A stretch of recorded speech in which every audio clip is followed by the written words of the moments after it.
Iran imerusha makombora ya ballistic kati ya 10 hadi 15 alfajiri ya Jumanne hii, ikilenga maeneo mbalimbali ya Israel, ambapo kombora moja liligonga jengo la makazi mjini Beersheba na kuua watu 4 na kujeruhi wengine kadhaa, kwa mujibu wa mamlaka za Israel.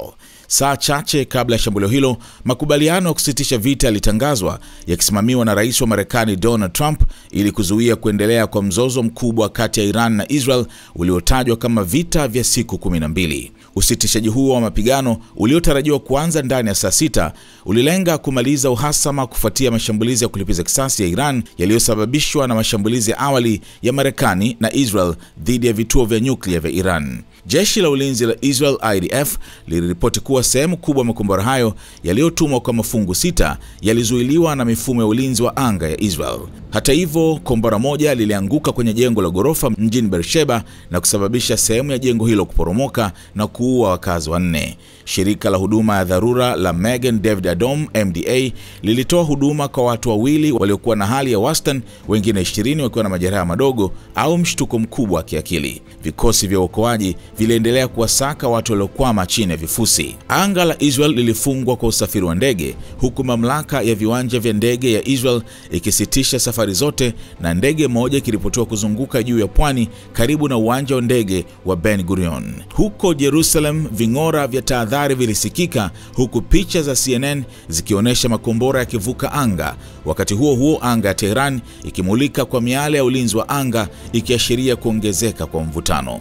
Waziri wa mambo ya nje wa Iran Abbas Araghchi, kupitia chapisho lake katika mtandao wa X, alikanusha kuwepo kwa makubaliano ya usitishaji vita wakati huo, lakini akasema Iran iko tayari kusitisha mashambulizi ikiwa Israel itaacha uchokozi wake haramu kabla ya saa 10 alfajiri kwa saa za Tehran.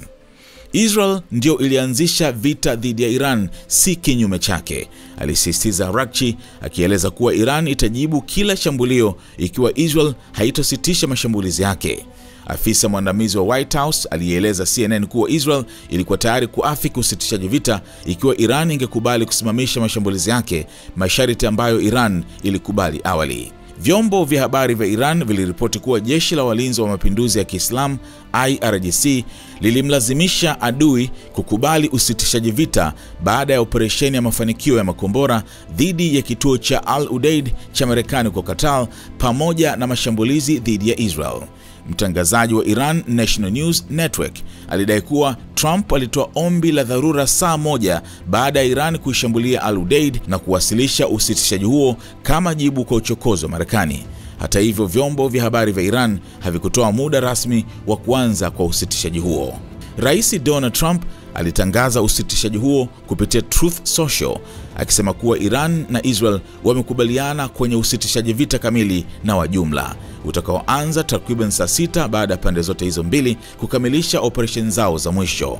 Usitishaji huo utadumu kwa saa 12, ukianzia na Iran, ukifuatiwa na Israel kusimamisha mashambulizi saa 12 na kumalizika rasmi kwa vita ya siku 12 saa ya 24. Trump alisisitiza umuhimu wa heshima ya pande zote na kuyapongeza mataifa yote mawili kwa uvumilivu, ujasiri na akili katika kumaliza vita ambavyo vingeweza kudumu kwa miaka na kuangamiza Mashariki ya Kati yote.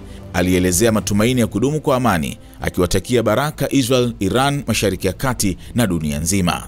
Usitishaji huu wa mapigano unakuja baada ya kipindi cha mvutano mkubwa uliotokana na Iran kulipiza mashambulizi ya Marekani na Israel dhidi ya vituo vyake vya nyuklia, mashambulizi ambayo Trump alidai kuwa yaliharibu kabisa uwezo wa nyuklia wa Iran.